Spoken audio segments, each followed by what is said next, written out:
Well, good afternoon. Thank you for letting me know you couldn't hear me there. I was having a technical moment, so I appreciate the attendees letting me know that you could see me and not hear me. Welcome to Wisdom Wednesday for the 14th of July. I want to start by acknowledging that I'm hosting this webinar from the lands of the Ngunnawal people. I also acknowledge the traditional custodians of the various lands on which you all work and join from today, and the Aboriginal and Torres Strait Islander people participating in this webinar. I pay my respects to elders past, present and emerging, and celebrate the diversity of Aboriginal peoples and their ongoing cultures and connections to the lands and waters of Australia. So welcome. I'm just checking if I can just get an indication, can people see my video and hear me okay? I just had a little bit of a technical moment there. Great. Thank you. Thank you, everyone, for that answer. Great. So here we are, Wisdom Wednesday. So Wisdom, we are a community aiming to grow the number of women in strategic decision-making and provide support to women decision makers. We know that diversity of opinion is key to achieving great outcomes in decisions that matter. And the intent of this Wisdom Wednesday series is to really highlight women's own experience of being participants and observants in strategic decision-making, to identify obstacles and barriers and go after some of those. So I wanted to start by giving you all the opportunity, if you'd like to introduce yourself in the chat, and also to introduce my colleague, Don Gomez, who is a fellow Wisdom member and is also helping with some of the, as you can see, the technical support that I'd need in the things like this. So if you see him messaging, he'll be supporting with providing some links and things like that occasionally as well. So before we get into today's session and introduce our very special guest, who we're very honoured to have with us today, I wanted to really present us to the opportunity for women in strategic decision making and have an opportunity to reflect on what's been happening in the last couple of weeks. And I don't mean this to be a comprehensive view at all, just a few of the things that have passed across my desk that I'm going to call the Wisdom Wrap. So the Wisdom Wrap for 14 July, looking at the past few weeks, looks like this. So we saw the appointment in this fortnight of Catherine Jones to the Attorney General Department Secretary role, so the Commonwealth Attorney General's Department. Notably, Catherine is the first female secretary in the 120-year history of the Commonwealth Attorney General's Department. So it's quite remarkable, and certainly a very capable individual and well celebrated individual stepping into that role. Similarly, we saw an announcement that Catherine Campbell would be moving from the head of Department of Social Services across to the Secretary DFAT.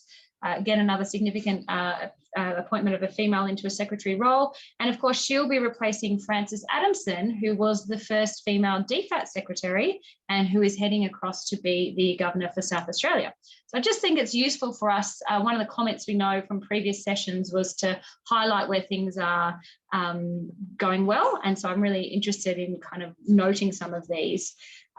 Similarly, we don't want to gloss over those things where we've got more work to do. So in this fortnight, the Australian Institute of Company Directors also released its quarterly gender diversity report. And I'm just going to read a little bit of that here, just to give us a bit of a presence of what the landscape for strategic decision making and women's opportunity looks like currently. So board appointments across the ASX in 2021 have been largely gender balanced, with women comprising 48% of ASX 200 appointments, 47.6% of ASX 300, and 46.5% across the All Ords. But the AICD in its report also noted that the proportion of female directors in the ASX 200 continues to climb, and it reaches 33.6% at the end of May. So that's the number of female directors across those ASX 200. However, women currently occupying only 21 of the 200 chair positions, so 10%. So the AICD is urging boards to ensure diversity is a major consideration in all leadership decisions. So just thought that's a useful thing for us to have presence, and I'm really interested in these kinds of happenings and what they tell us about our world and where we can impact. And the final thing I'd like to note is that our guest from last fortnight, Dr. Susan McGinty, penned a really neat article after her session with us, and I'm going to just check it here. So we need gender balanced or majority female contributions to overcome barriers to women's participation in decision making. She reflected on both the conversation we had and built on that further. So I'd really encourage you to have a read of that. And what I'm going to do is after this session, when I send around the recording to participants and those who couldn't join us today, I'm also going to include some links to some of those articles.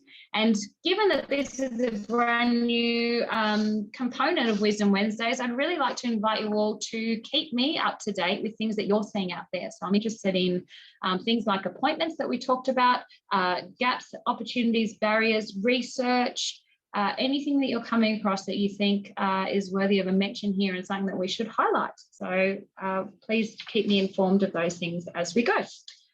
So as with all of our sessions, I really want you each to get something actionable from today. So to get some access to something to either stop, start, or continue. In fact, look from all three of those domains in our discussion today. So something that you might stop, something that you might start, or something that you might continue.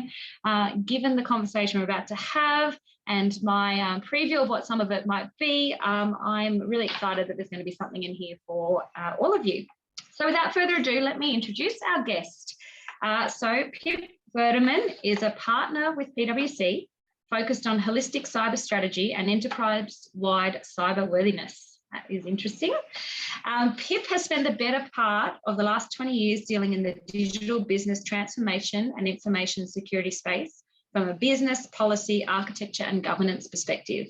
Her experience ranges from running a small ISP in the early 2000s through organisational change management of a major digital transformation project at IP Australia, ICT, InfoSec and Info Management Policy internal to AusAid, and ICT Policy and Architecture Strategy in Defence and Whole of Government Cyber Strategy implementation.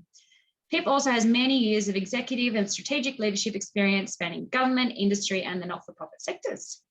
She's advised ministers, headed major programs delivering cyber and military systems to defence, state government, and led the consulting and delivery practice in a mid-tier consulting firm.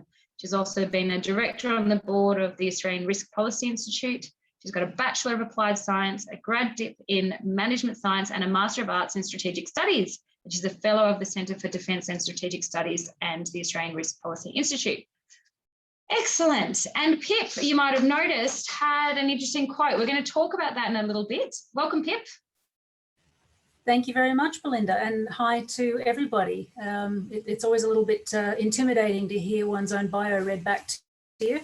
Well, I hope you, like me, when I read it, I'm just, you know, I guess very present to all the opportunity we have for discussion today and your experience. So, you know, grateful for you to be there and, you know, let's lean into that a bit. So, you know, I know that you're ready to have that discussion. So the first thing I'd like to invite you to do, Pip, is just maybe give us a bit of a, given that little bio, very potted history there, tell us a little bit more about your personal journey and perhaps your career, sort of highlighting how that gives you a lens into strategic decision making. All right. So I actually started my career in a very tactical space. I'm a biotechnologist, genetic engineer by original training. I spent the first 4.5 years of my career in a laboratory setting, working with some very stinky bugs, E. coli, but I can at least claim to have at least 3 genetically engineered strains of that particular bacteria to my name for my sins. I moved on from there when I decided that I needed to actually expand into management. There was a period in my life where it was difficult to determine where my future in science would actually lie. And a lot of that had to do with the technology itself that I was working with starting to become very automated and therefore a lot more just tactical, didn't require a lot of innovative thinking from myself. But also I was starting to feel the need to be more involved in other parts of the world. Quite honestly, at that particular stage in my life, I had ambitions that sort of extended to a very median level of achievement. I really wasn't expecting to achieve any great level of leadership. I was very much focused on the science side of things. So kind of thought, well, I don't know where to go here. I'm going to follow my nose. And an opportunity came up to go and work at the Australian Patent Office, IPO, as it was known at the time. And that really was the transformative point in my career, because what I learned there was that I had a bit of a talent towards being able to take very complex, in this case, scientific concepts and turn it into language that other people could understand fairly simply. So I started telling stories. And I wanted to just put that up there. So the telling stories piece and the narrative piece is something that's really played a big part in where I've gotten to, why I've achieved what I've managed to achieve, and also plays a big part in how you actually deal with the outcomes of strategic decisions that you end up making later on in your career. I was very lucky to have been seconded into the change management role for the New Patent Solution project back in early 2000, which was really put me at the centre of an IT project, a major IT project, which took the Australian Patent Office from a fully paper-based system in a big bang approach to a completely paperless system. And it showed me, gave me the opportunity to learn almost everything that there is to learn about the way people interact with technology and need to be able to utilise technology, and thus what it takes to create a new, safe and effective IT system in support of the humans. And that's really the core of my interest in cybersecurity and why I've ended up where I've ended up. It's that technology-human interface piece. So one thing led to another. I ended up writing, I can't tell you how many documents around policies and procedures for the use of technology, focusing in the first instance on work health safety, because it was really about that human use. But that led me into my roles in AusAid and at Defence, writing about ICT policy and ICT security policy in particular, then into ICT architecture and strategy.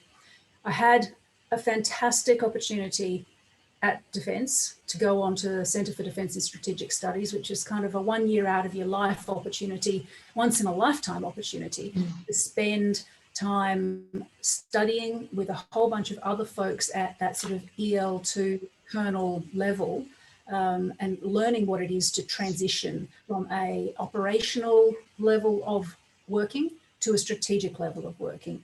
And that particular 12 months gave me to understand that there are some big differences between that management and leadership at the tactical, operational, and then strategic levels.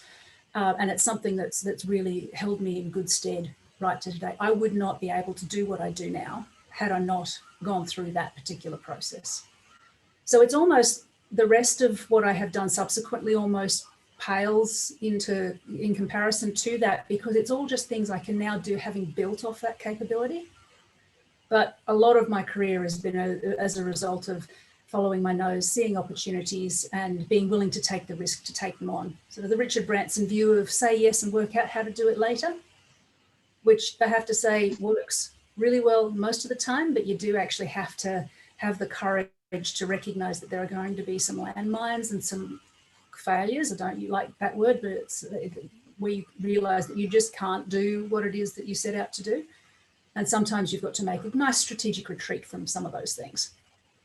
Yeah, great, thank you. And whilst I understand that the Centre for Strategic Studies, the defence thing, must have been a really pivotal point in your career, it's hard knowing what I know you went on to do next, that it pales in comparison. But I understand why, as an experience in your life where that might be. Because I know when we spoke about you joining the session, one of the things that I found interesting about your career journey, as you said, it was never really a deliberate plan. I didn't start saying one day I'm going to be, a partner at one of the big 4 consulting firms in Australia, and yet here you are. Yep. So, I'm interested in that. I mean, there's a series of decisions in there, but, kind of how did that evolve and unfold for you as an opportunity? So the story goes that there was an active choice that I made to move out of defence and go over to PM&C, which is where I landed at the end of 2016, just after the last census, which is kind of topical just at the moment. I actually have a colleague at the moment who's working very heavily with the ABS to make sure that such things don't happen this time around, but proof will be in the pudding in about 4 weeks' time. I was very interested in taking the opportunity to get involved in what was the biggest chance to have an influence across a whole of Australia agenda in getting involved in the 2016 cybersecurity strategy. We had at that stage a really engaged Prime Minister and an agenda being run from the very top of the country where cybersecurity and that intersection between human and digital that I'm so passionate about was front and centre to being able to take our whole economy further forward into the future. It's probably the only job I've actually been a bit desperate to get and worked very hard to get, and was really pleased when I was able to go in there and start to do that sort of work. So that particular, it was an opportunity to work at a very strategic level, but still play very much in the operational level, because I was driving implementation of that strategy alongside folks that you were working with as well at the time. But all good things must come to an end. And so making strategic decisions for one's own career comes to a point where you start to see that the world is going in directions that don't necessarily suit where you want to go, even if you're not entirely sure where it is that you want to go. So, and I think that's probably where the follow your nose opportunities come in. Sometimes, and I don't believe in fate or any of that sort of thing, but sometimes knocking on doors happens and you just happen to be open at the right time to open that door. And that's what happened and allowed me to move out from the public sector into the private sector at that particular point in time, and rapidly found myself in a situation where my views were being listened to and the opportunity to be promoted to a senior decision-making level. I said no to that opportunity 3 times before I said yes. It's the only time in my life where I have said no to an opportunity of value, and I don't regret having said yes. I sort of wish I'd just said yes and gotten on with it, because I agonized for a long time over it. And it all came down to fear and a deep sense of, well, imposter syndrome, which I think a lot of us actually suffer from. They said to me I was going to have to live and breathe program management, and I'm not a program manager. So that is where I came across for the first time really a good application of where you need to get comfortable with uncertainty. So the whole concept of, I don't know if everybody is familiar with the acronym VUCA, which is volatility, uncertainty, complexity, and ambiguity. When you start to step into these sorts of levels, those things come in spades, and you need to get to a point where you are comfortable that they exist and that you can operate within them, despite the fact that it feels pretty ugly to go through that process.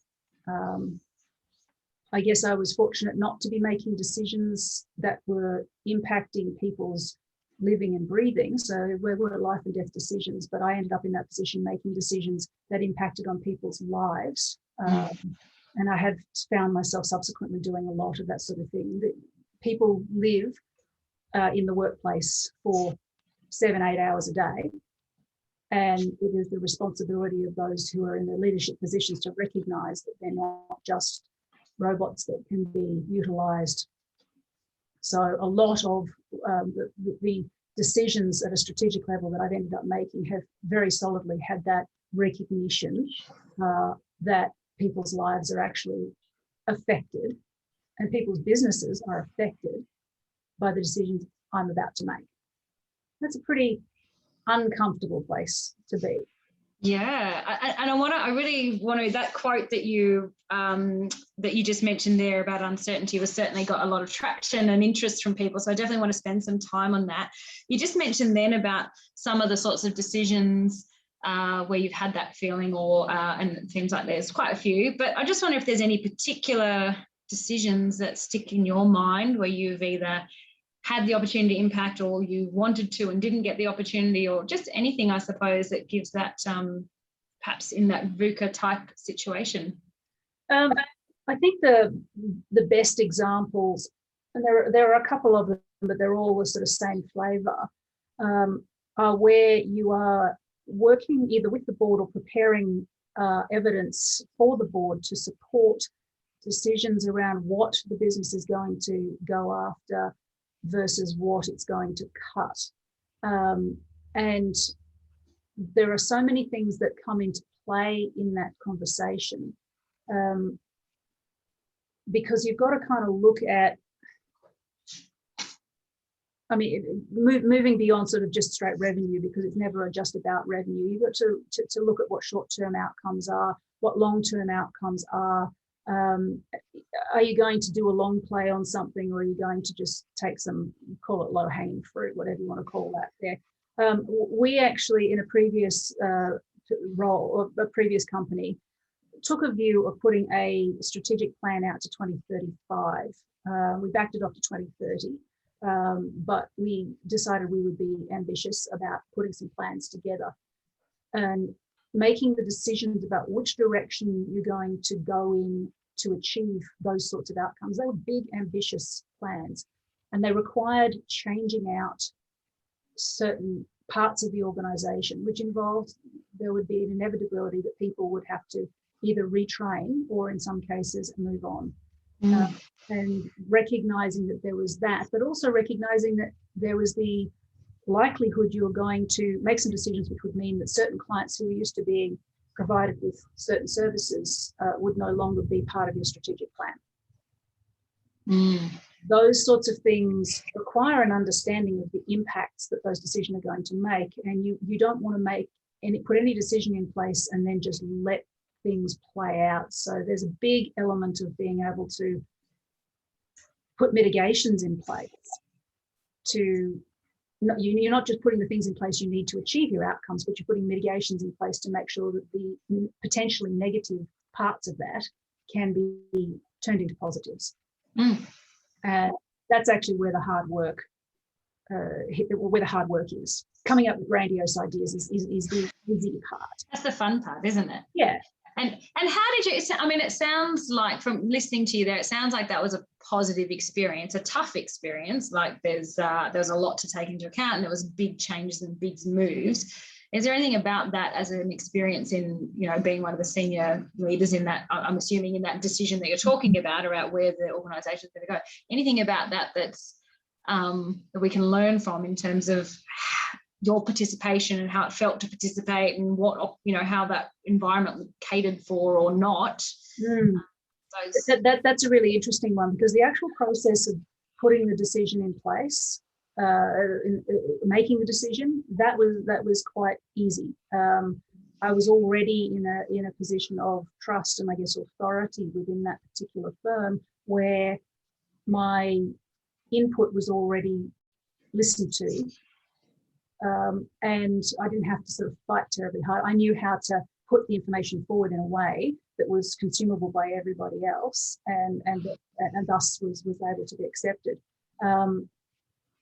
I had gone into that organisation as the only senior female in the organisation at the time, but there was a big recognition by the males that that was the case, and we had all sort of agreed, I guess, a mode of behaviour, and that I had the right to call certain things out if I found that there was something that was going in a way that wasn't conducive to a completely, call it, equitable approach to senior management. And I think that's one of the things that I would like to call out as a learning, is if you can actually set things up from the get-go, set the left and right of arc the boundaries, the modes of behaviour, however you want to define that, right from the start, then you're in a really good position.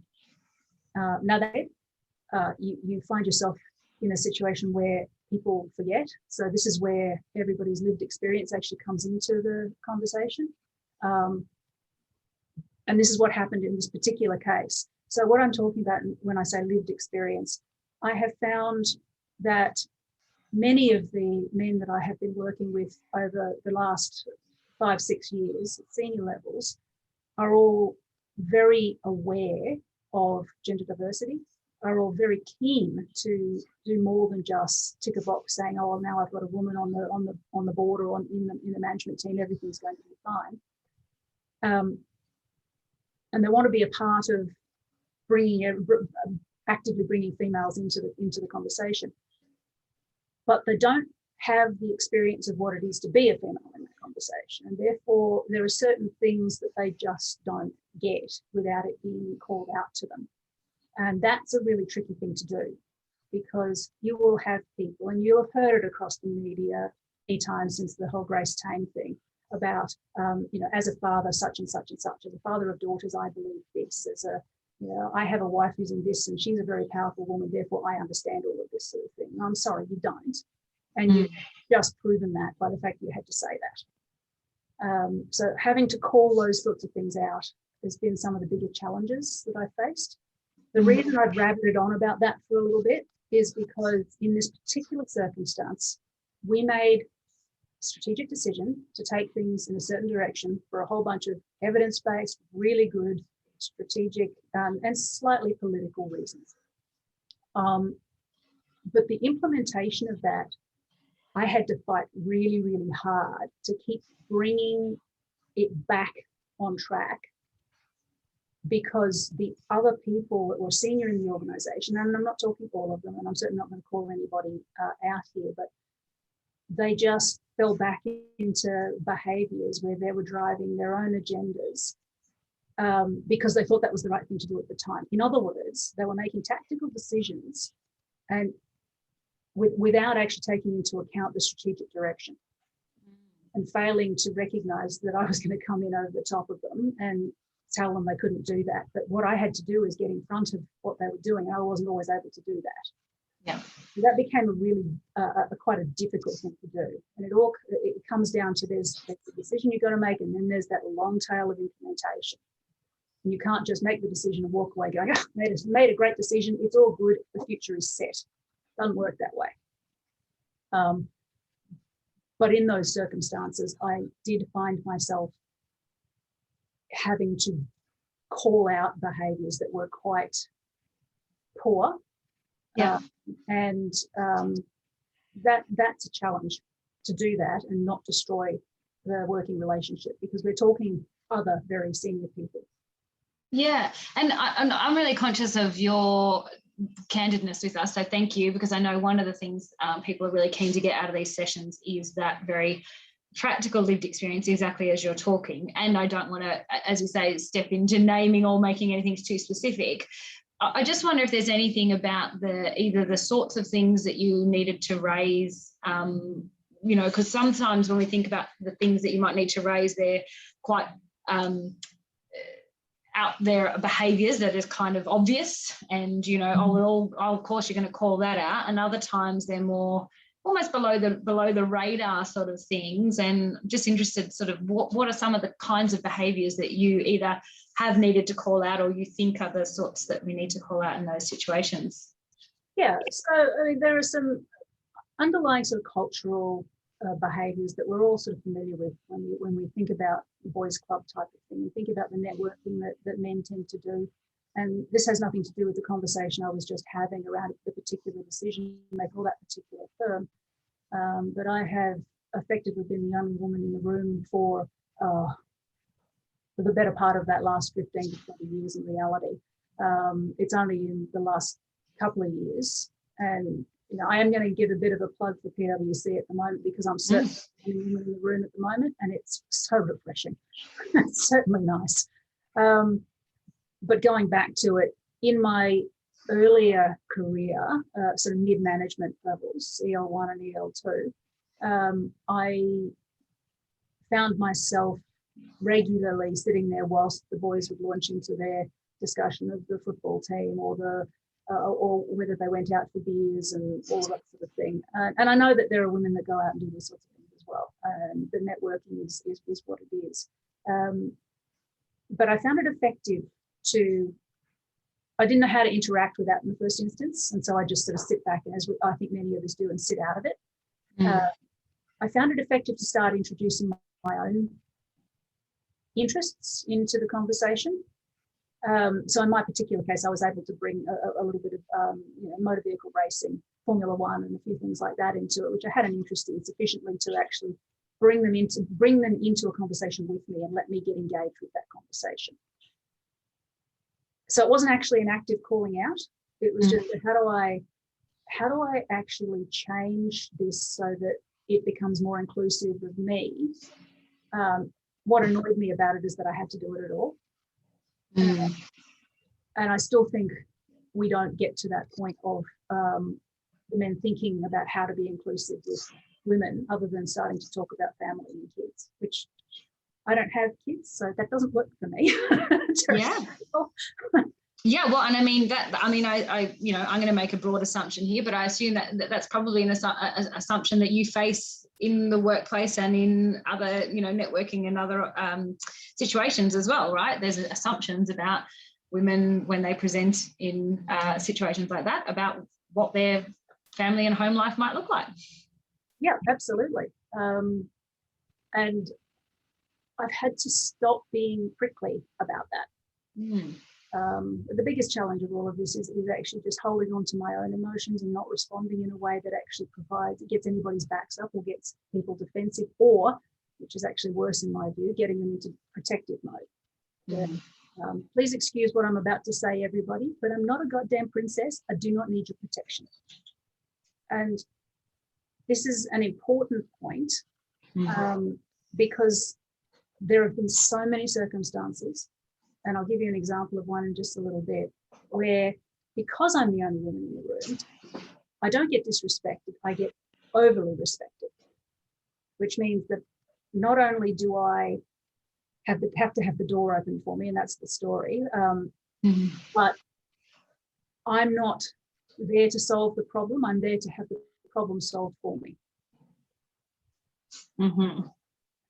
Even if it's my responsibility and authority to solve the problem, somebody else is going to jump in and rescue me.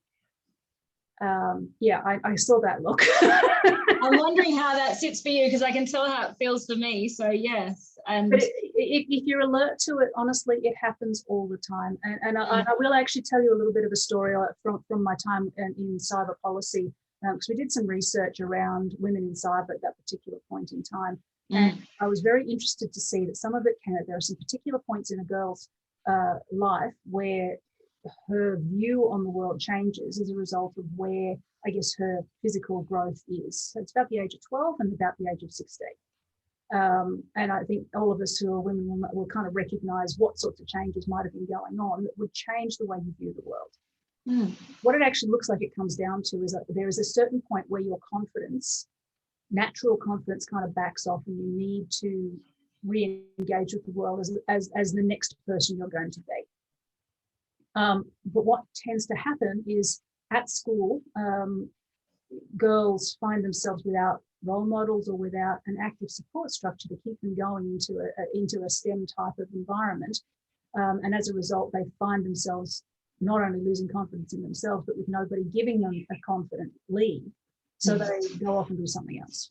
That's a very simplistic way of describing what's happening there. But the story that I have is from a colleague who has a daughter, who was doing a robotics club and was the only girl in the robotics club. And that was fun. She was only, she might have been 11 at the time. I can't remember specifically.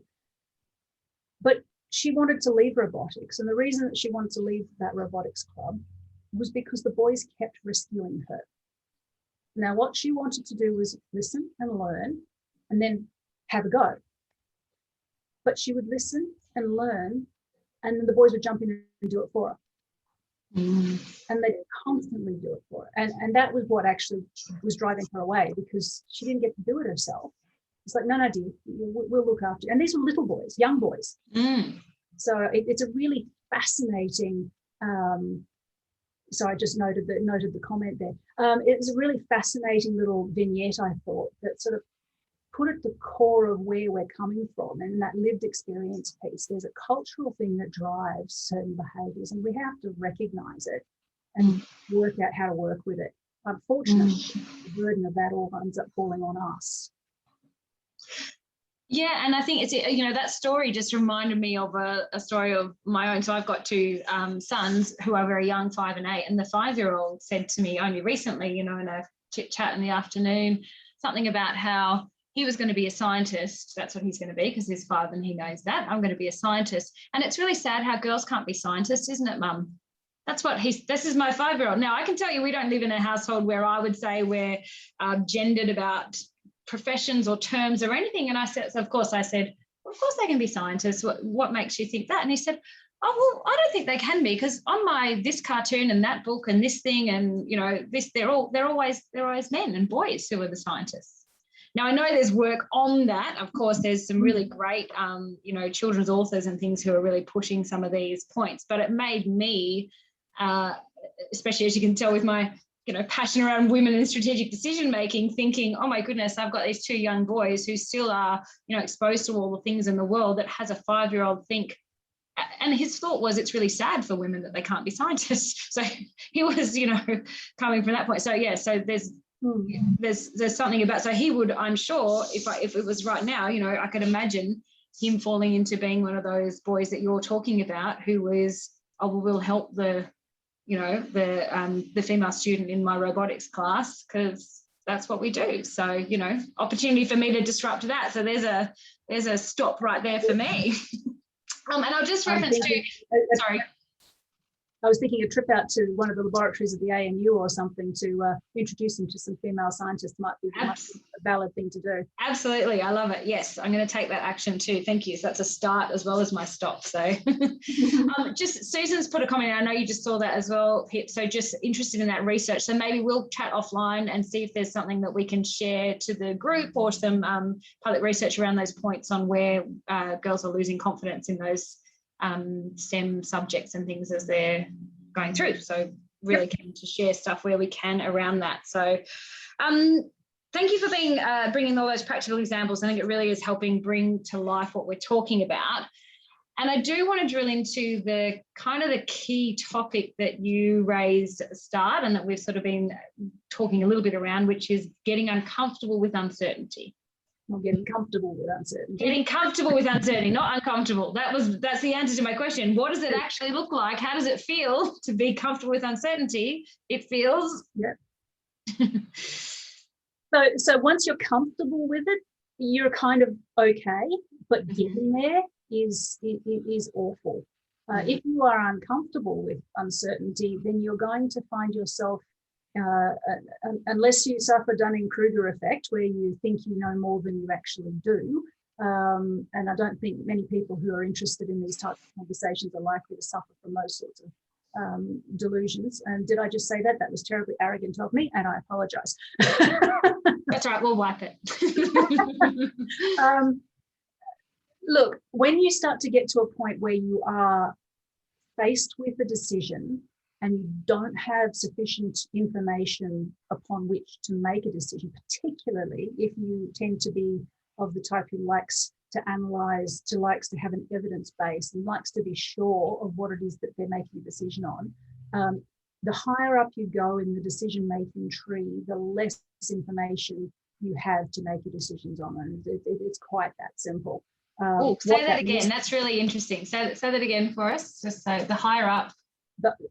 You're asking me to repeat. Oh, sorry. I just thought that was really interesting to pause on. So you're saying the higher up the decision tree. The decision tree you go. Yeah. The less information that you have, the less clear information you have to allow you to make a really solid decision.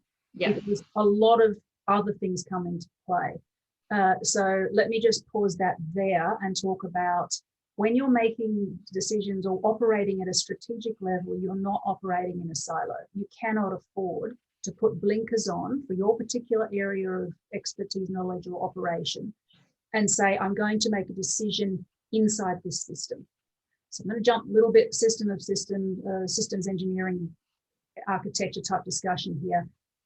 Anytime you are operating in the world, you're operating within a system of systems and you have control over or influence on a certain piece of that. But outside that of your own system, you've got inputs and outputs going in multiple different directions, which means the decision you make will impact on things well outside that which you are operating in, if that makes sense.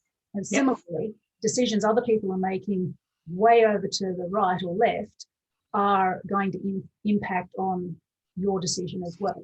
But you're not going to know what's happening there. You're not going to, and I'll take it to an example of setting up a new piece of legislation. So an example right at the moment is that they're working towards digital identity legislation. There are a whole bunch of other pieces of legislation that sit around the outside of that are going to have an influence on what is possible under the new legislation. Mm-hmm. So trying to create a policy outcome, trying to make some decisions about what you are going to implement in terms of both legislation and then the framework that sits below that, is going to mean recognizing the potential for unintended consequences if you don't recognize these pieces that play on the outside. There are ways and means of mitigating that. But if you go into a situation making decisions about this with those blinkers on and you never look for those vulnerabilities, those implications, then you're going to make a poor decision from the get-go. But that said, you are never going to be able to identify all of those things which are likely to influence the outcome there. So you can only make a sort of best guess. Mm-hmm. You can't get comfortable with that level of uncertainty. You're never going to be able to make a decision. You'll get paralysis by analysis. Mm. And there's only so far you can go with that before you have to say, no, look, stop. I've got as much information as I can reasonably use. It's just starting to muddy the waters now. I'm going to make this decision now, noting that I have to have the courage of my convictions to do that and be prepared if more information comes in later on that fundamentally changes the direction, to be willing to make that change. And I think that's where a lot of people, it doesn't matter what gender or race or religion you are, that's a very difficult thing to do, because if you don't do it well, it calls into question your own decision-making ability in the first place. And you could be accused of flip-flopping.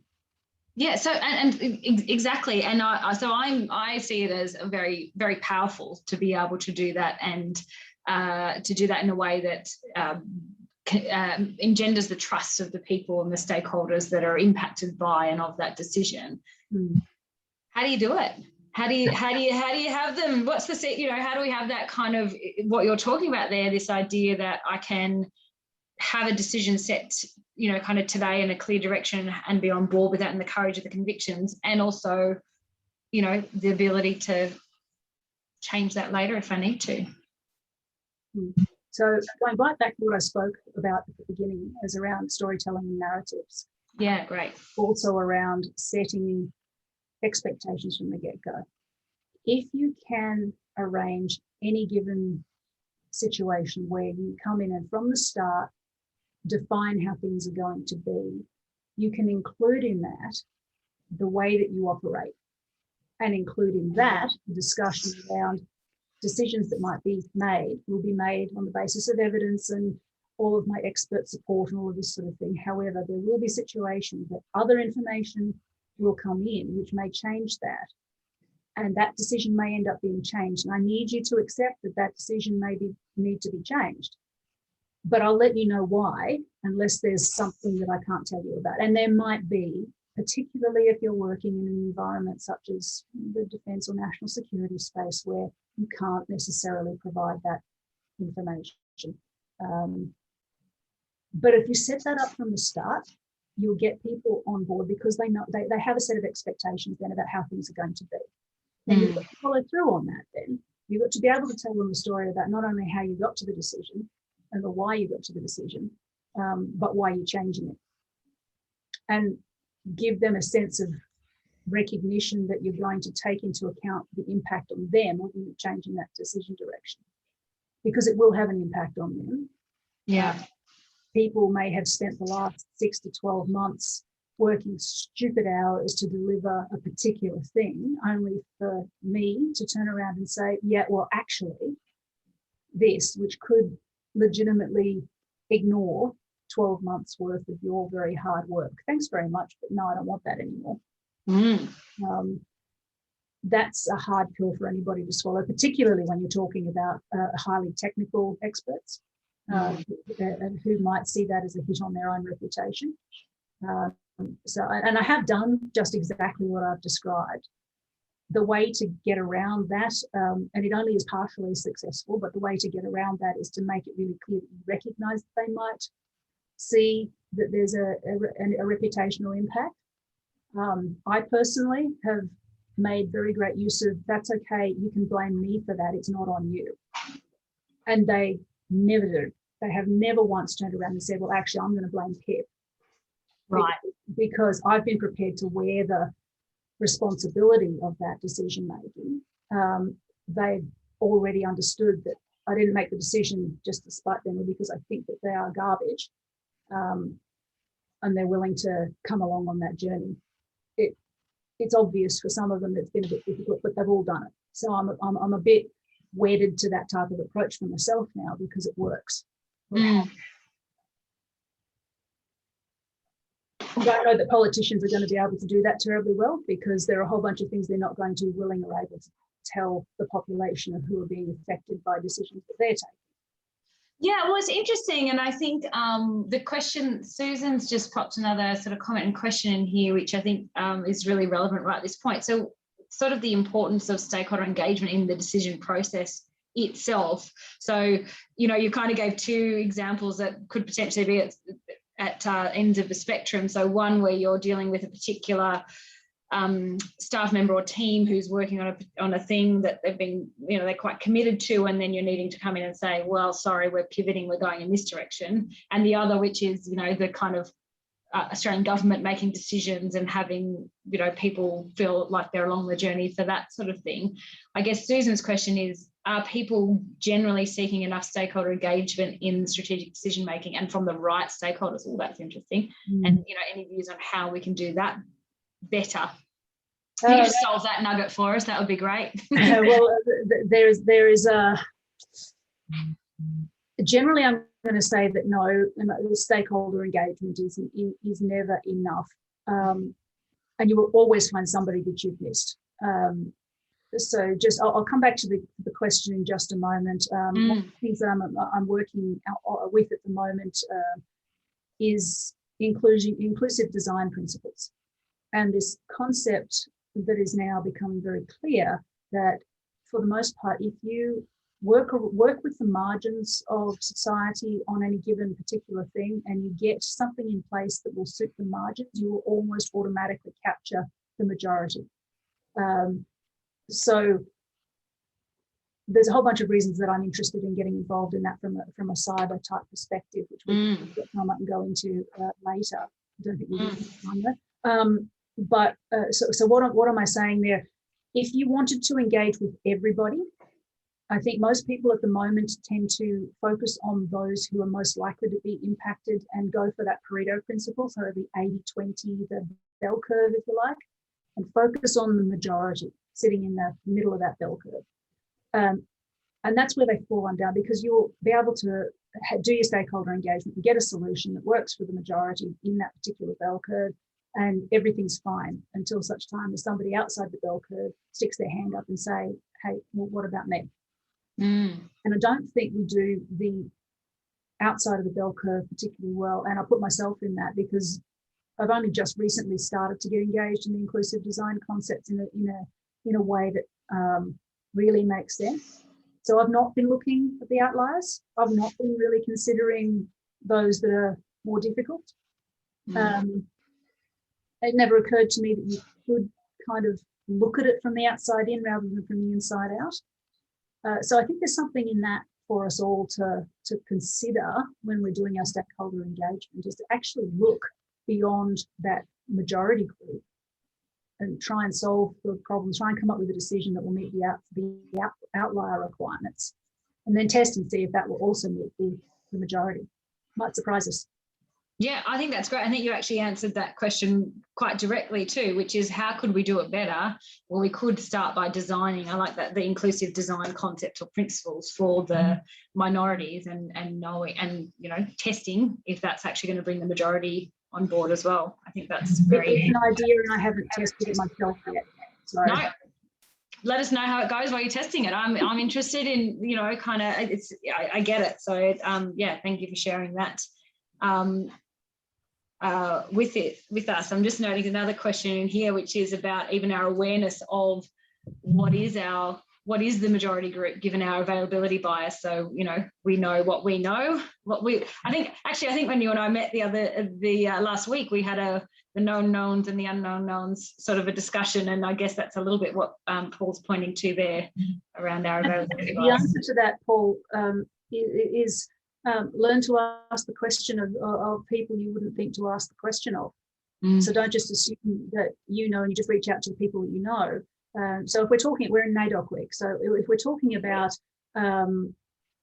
how do we actually deliver policy, for example, that impacts appropriately or well on our Aboriginal and Torres Strait Islander communities, how about we actually go out and ask them, because they are regularly sitting on the outside. If we're talking about something that's going to deliver to my 80-plus-year-old parents, how about I actually engage them in the development of this thing, whatever it happens to be, and just actually think, well, maybe I don't know, and recognize that I don't know. So let's ask other people and see what comes out of it.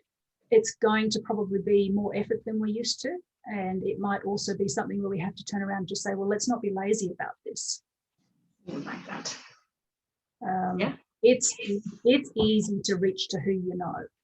I do it all the time. Perhaps reach out beyond who you know to something or somebody different. And that takes us right back to this conversation about why women on boards, for example, might be useful, because you get that different perspective if only you ask. Yeah, no, that's one of the things that we were interested in covering, I guess, as well, is just that I know something that you have mentioned before around not siloing and having different perspectives is a way to deal with uncertainty. So, I mean, completely committed to that from a perspective of having more women in the room, and I guess as an extension of that, diversity in general. Having more different thinking in the room helps us navigate that uncertainty. But it is an interesting thing around that. You can't just say it's about having women in the room. Kind of got to look at it. This is where it becomes a little bit tricky, because some of the reports that I've seen are now talking about it's not good enough just to say that you're going to have women in the room and as part of the conversation.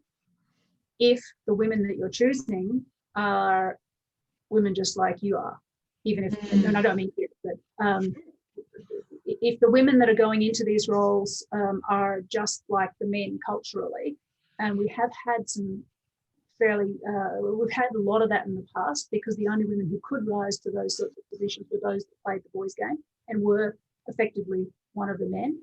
And one of the things that stopped me from stepping up into higher level roles earlier on is I looked at the female role models that I could see at the time, and I didn't want to be them, because I did not want to be that hard, that alpha, which I know some of those of you who might know me would laugh because I'm so bloody alpha it isn't funny.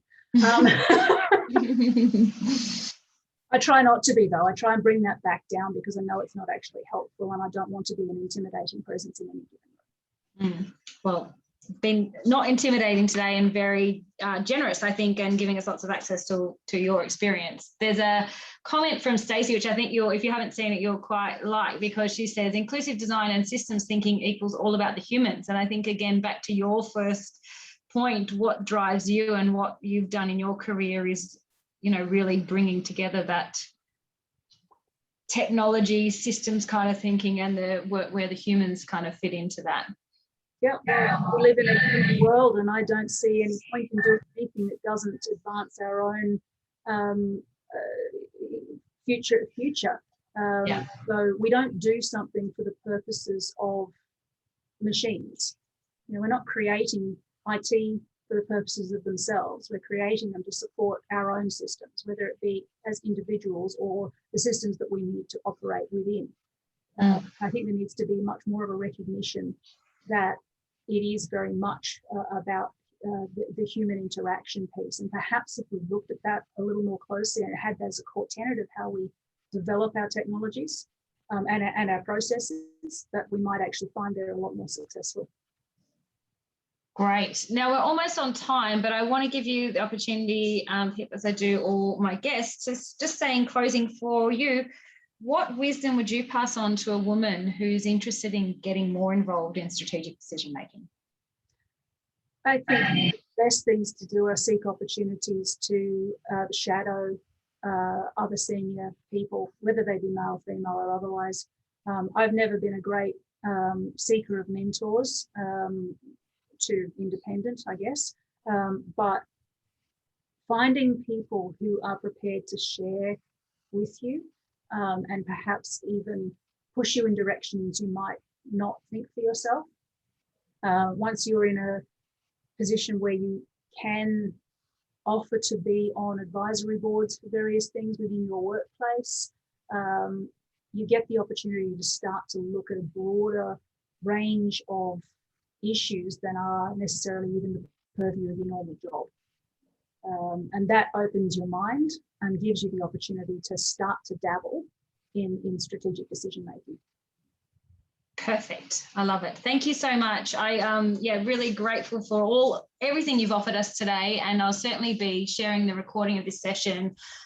We'll talk again shortly. After this, I'll talk with you, Pip, about that research and see if that's something that we can share with the group or find ways to pull out the relevant pieces and share, because I know that was of interest. I'd like to just present you all to our next Wisdom Wednesday opportunity, which is a wonderful, this was not at all planned, but you'll notice there that Joanna Marsh, who's our next guest, her quote talks directly to where Pip kind of ended there, which is, "It is not enough to have women in the room. We need to create an environment of trust and psychological safety where we can discuss, dissent, and thrash through the decision." So Joanna Marsh is the General Manager of Innovation and Advanced Analytics at Investor. So that's going to be a great conversation in a fortnight's time. I know Don's put the link in there. Please, my request for you all is share this with someone else. So share the link with someone who doesn't know about Wisdom yet. Get them involved in the LinkedIn discussion, because we're really starting to build some momentum, I think, and some community ideas about where we want to take Wisdom and where's the area for impact. So thank you all for joining us. Thank you again, Pip, and I look forward to continuing the discussion in between Wisdom Wednesdays. Absolutely. Thank you, everybody. I appreciate your time to listen. Thank you.